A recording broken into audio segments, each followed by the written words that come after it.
Alright, hari ini kita akan masuk on calorimeter. Okay, calorimeter, apa itu calorimeter? Dia adalah a technique for determine the specific heat of substance. So kalau awak ada satu objek, contoh material, any material, awak tahu dia punya mass, awak pun nak kenal pasti dia punya C. Dia punya C kan? Awak nak kenal pasti dia punya C. So awak pun letak dalam calorimeter, awak pun ukur dia punya T initial dan T final. So from here awak boleh cari awak punya specific heat. Tapi soalan juga boleh tanya apa itu T final ataupun boleh juga tanya apa itu T initial. Dan dia boleh juga tanya the mass of the object.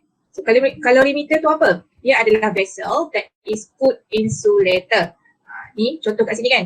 Selalu kalau saya tak pasti SPM ada ke tak, tapi sepatutnya your lab ada, sepatutnya ada. Kita letak styrofoam cup tu kan. Yang styrofoam cup yang warna putih tu letak dua kali, dua lapis, dan dia boleh mewakili awak punya calorimeter. So fungsi calorimeter ni adalah dia tak nak ada energy that leave to the environment. Tak ada without any energy loss to environment. So kat sini kita akan guna substance, biasanya water lah, water. Lepas tu awak masukkan satu objek, contoh awak masukkan iron kan. So iron ni awak dah tahu mass dia berapa. Lepas tu kita ukur T initial of water, dia akan ada dua. Sebab sekarang ni awak ada water dan awak akan start, contoh kat sini iron lah, contoh saya letak iron. So awak kena ukur first T initial of water. Biasanya T initial ni saya akan tulis depend on the material. Kalau water saya tulis TW lah. Dan iron TFE, T ferrum kan. This is dia punya T initial. Lepas tu awak dah ukur asin, awak campur sekali dalam calorimeter ni, awak pun kacau. Bila awak kacau, dia last kali kedua-dua ni akan sampai thermal equilibrium. Bila dia sampai thermal equilibrium, T final dia akan sama. Kan?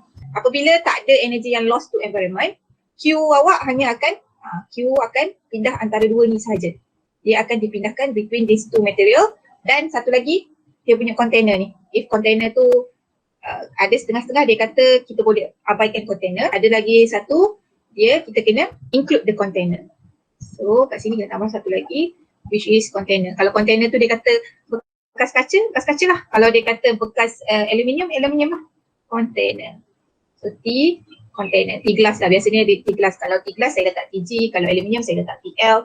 So ketiga-tiga ni dia akan bergabung dan akan bagi T final.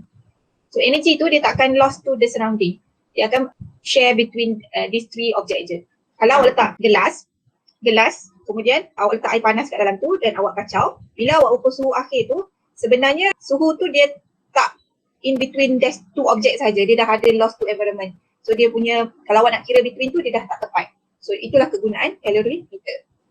Alright, macam mana nak kira calorimeter? Dia ada dua cara, two method. Satu dalam modul, which is dia dah terangkan dalam modul. Kalau awak buka muka surat 24, dia ada, kat situ dia tulis equation 14.14 tu kan. Kan ada equation, this equation, right, this equation. Saya nak awak tukar dia kepada TH minus TC. Dan awak tukar dia kepada this one. Okay, kenapa? Sebabnya untuk yang dalam modul ni, dia guna always guna higher temperature minus lower temperature. Saya tak nak awak keliru dengan delta T, which is delta T is equal to T final minus T initial. Okay, so yang mana dia guna hot minus cold, saya akan guna TH minus TC lah. Kalau yang T final minus T initial, saya akan guna delta T. Bezanya adalah yang T final ni boleh jadi yang cold subject. Contoh awak ada iron tadi kan, iron tadi 80 degree Celsius.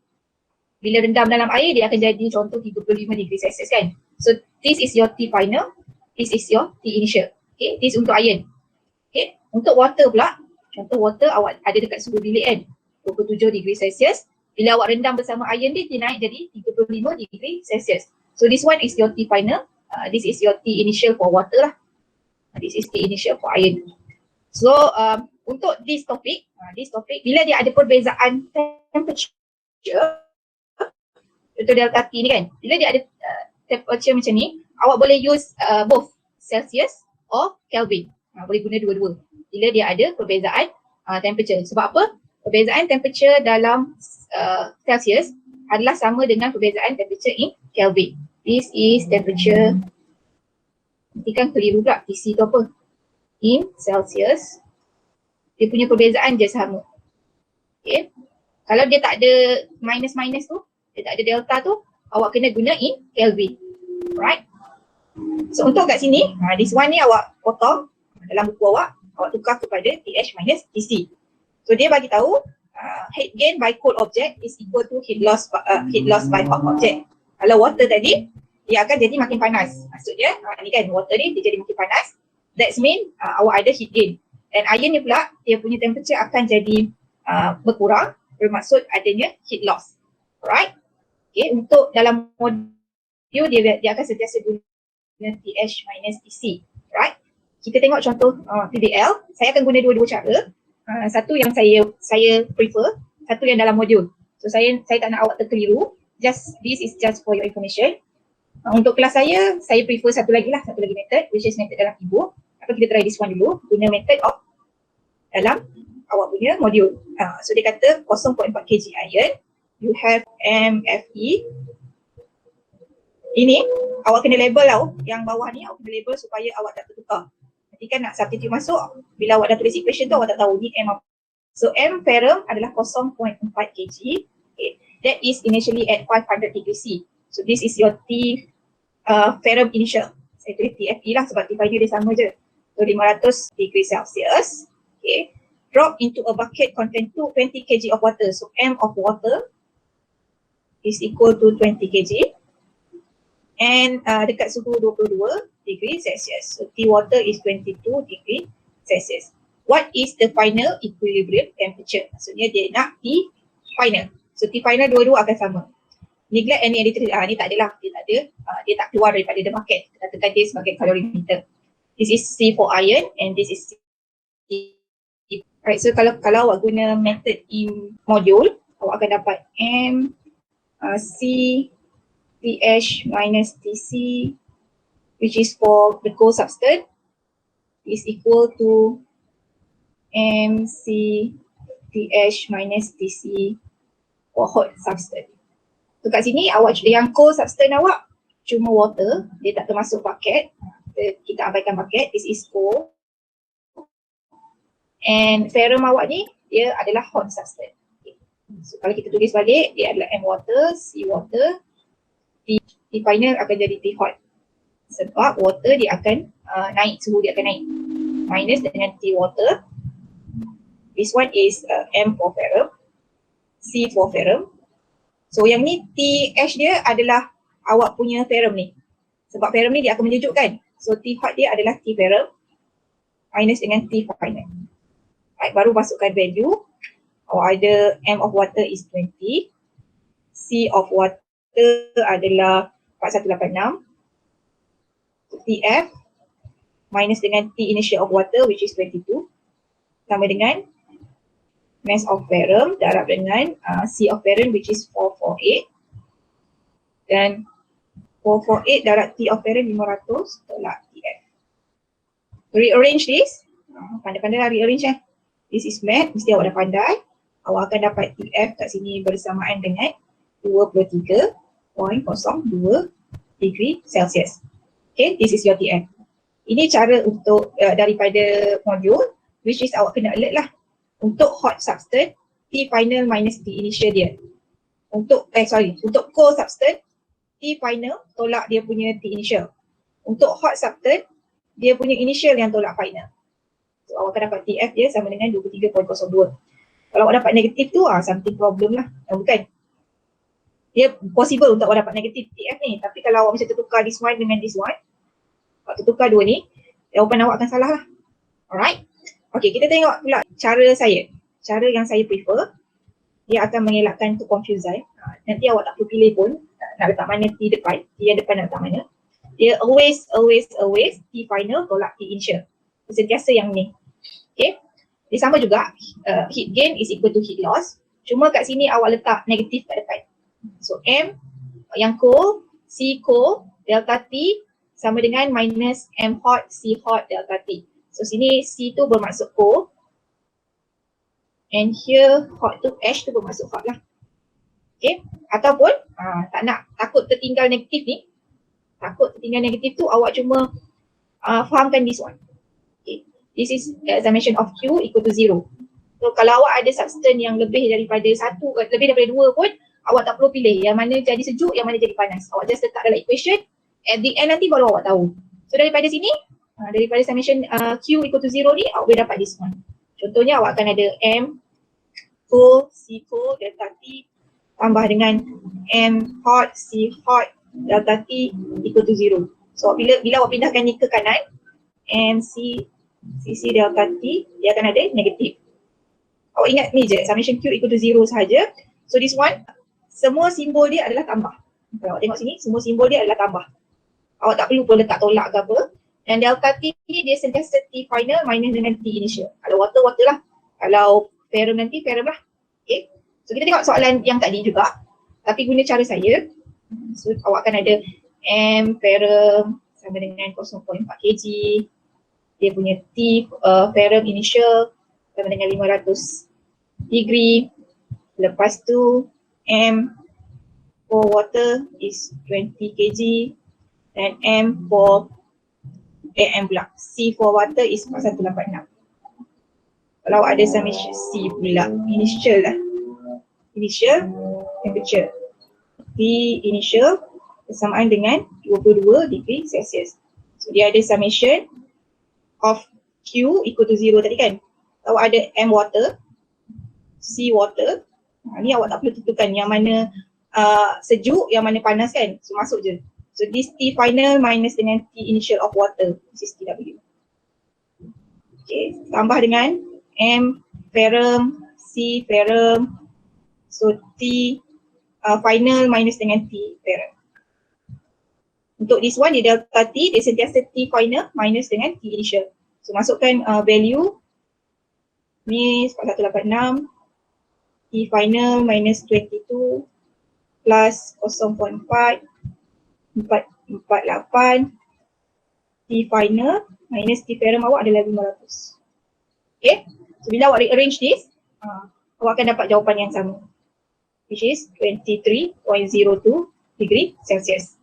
Okay, boleh faham? This one is my method lah. So lepas ni, dalam contoh ke, dalam saya punya teaching pun saya akan guna summation Q equal to 0 lah. Dalam example punya pun saya akan guna this one. Awak boleh je nak guna yang method tadi, yang method dalam modul, cumanya dia akan agak keliru lah. Nanti awak kena betul-betul peka nak letak T final dia nak letakkan mana. Okay. Okay, ini contoh apabila dia tak ada phase change. No phase change. So water tu still water, iron tu still dalam solid, so dia tak ada phase change. Kalau awak tengok contoh PBL 14.6 tu, dia ada dua substance. Substance yang pertama adalah 100 gram ice cube at 0 degree Celsius dan substance yang kedua adalah 600 gram of water at 25 degree Celsius. Okay, awak campur ais dengan air yang panas. Panaslah daripada ice cube tu. Apa yang jadi dengan ais awak? So, ais ni dia akan melt. Okay, bila ais ni melt, dia adanya phase change. Okay. Okay, kalau daripada sini kita akan tengok yang ais ni dia akan naik, suhu dia akan naik ke satu suhu which is T final. T final kan. And water ni dia akan menurun lah, dia akan menurun. So untuk water, Q untuk water senang je. Dia takkan sampai dekat, dia takkan, kalau fikir logiknya, air yang kat dalam cawan ni awak masukkan ais tadi tu dia takkan jadi ais. Ais awak yang akan cair jadi water. So Q water tak ada masalah, dia just M water, C water, T final minus T water. Okay, ini tak ada masalah. Yang awak betul-betul kena faham adalah part ais ni. So ais ni dia start from 0. Kalau awak lukis graph, dia start from 0, dia akan cair dulu. So dia akan guna L, F. Lepas dia cair, this is 0 degree Celsius. Lepas dia cair, barulah dia naik suhu dia. Okay. Suhu, bunyi horn pula. So dia naik ni, suhu dia adalah sampai TF. TF ni yang kita nak cari. So kat sini awak ada dua Q, which is Q yang pertama adalah Q yang melibatkan phase change dan Q yang kedua yang melibatkan specific heat sahaja. So untuk ice, Q for ice, kita mulakan daripada sini.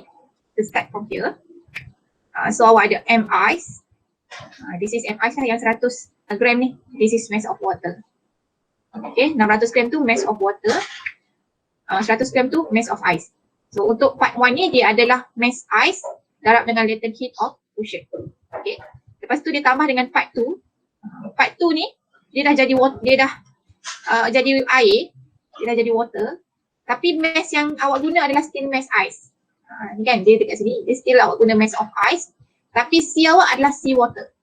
Sebab dia dah jadi air kan, tapi kita kena guna sea of water.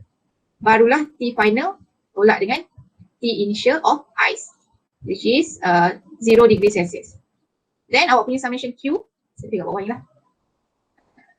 Summation of Q awak kena tambah QI tambah QW. QI tambah QW sama dengan kosong. So MI LF tambah MI CW, TF minus TI. Ni TI MW CW, TF minus TW equal to 0. So kena ingat macam ni. Yang awak perlu tulis cuma this part, this one, ataupun this one ataupun this one. This sama dengan kosong lah. Antara dua ni je yang awak kena tulis. Yang kat tengah-tengah ni saya tulis hanya untuk bagi awak faham je lah. Kalau awak nak jawab exam nanti, antara dua ni saja, salah satu. Dan seterusnya kena substitute masuk value. MI awak 100 gram, kita tukar kepada kg. Tukar kg. LF awak adalah 3.33 darab 10 kuasa 5. Tambah dengan 0.1. Sea water adalah 4186. T final awak kita nak cari. Minus T initial of ice is 0. Tambah dengan M of water awak adalah 650 gram. Kita tukar kepada kg. CW adalah 4186. T final tolak dengan awak punya T water initial adalah 25. Sama dengan kosong. Lepas tu cubalah kira dapat tak value ni. Dapat sama ke tak dengan jawapan. Okay, contohnya sekarang ni awak punya ice is at negative 5 degree Celsius. Lepas tu awak punya T of water, this is T ice kan. This is T ice. T of water kita ambil yang tadi lah. Berapa tadi? 25. So untuk water tak ada masalah. Okay, untuk ice ni, alright. Okay, untuk ice ni dia akan jadi 3 bahagian. You will start from negative 5. So dia start dengan negative 5, mula-mula dia akan naik dulu sampai negative 0. Sampai negative 0, sampai 0. Sampai 0, kemudian ice tu akan cair. Akan cair. Ni saya tinggikanlah suhu dia sebabnya kalau 25 ni ice tak sempat cair banyak, saya letak 70 degree. Yang tu pun ada masalah juga kalau ice tak habis. Nanti kita tengok kalau ada contoh soalan saya guna. Kita guna this one dulu. Okay, this is ice daripada negative 5, dia akan naik dulu suhu sampai kosong. Kemudian dia akan cair. Lepas tu dia akan naik lagi jadi TF. Okay. This part, nombor 1 ni, dia adalah dalam bentuk ice. Yang kedua dia mencair. Yang ketiga, sekejap nombor 1 ni dia dalam keadaan ice lagi. Nombor 2 dia tengah mencair. Nombor 3 dia dalam keadaan water. So awak akan ada 3 bahagian kalau situasi macam ni. So Q ice awak, untuk yang pertama ni, dia akan guna mass of ice. Dia dalam bentuk ice, so kita guna C ice. Untuk yang ni kita terus ambil kosong minus dengan negative 5. Sebab kat situ je dia punya suhu yang dia ambil. Okay. Lepas tu baru tambah dengan MILF. Lepas tu baru tambah dengan this one. Yang nombor 3 tu macam yang tadi lah. Kita guna M ice tapi C water. Lepas tu T final minus dengan kosong. Sebab kita ambil daripada from here, daripada atas ni T final tu kosong. So kita ambil yang tu je. This is untuk Q ice. Lepas tu baru buat step yang tadi tu. Okay, boleh terima? Alright. So ada lagi satu situasi.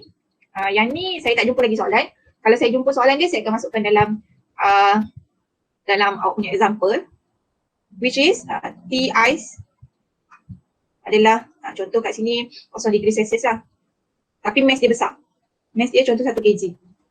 Lepas tu awak campur dengan air, which is air tu suhu dia tak tinggi mana. Contohnya 20 degree Celsius. Mass dia sikit. Mass dia dalam 600 gram. So bila awak campur dua ni, ais awak tak sempat cair. Ais not all melted. Bila ais tak sempat cair ni, dia akan jadi macam ni. Q of water ni, situasi yang ni lah. Q water dia akan lebih kecil daripada QI. Okay.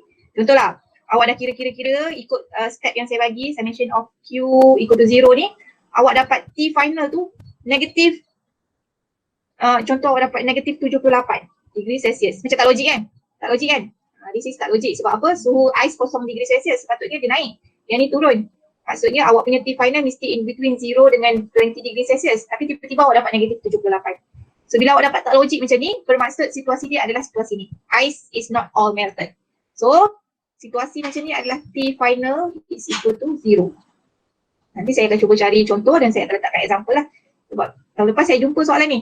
Tahun ni belum jumpa lagi. Alright? Okay.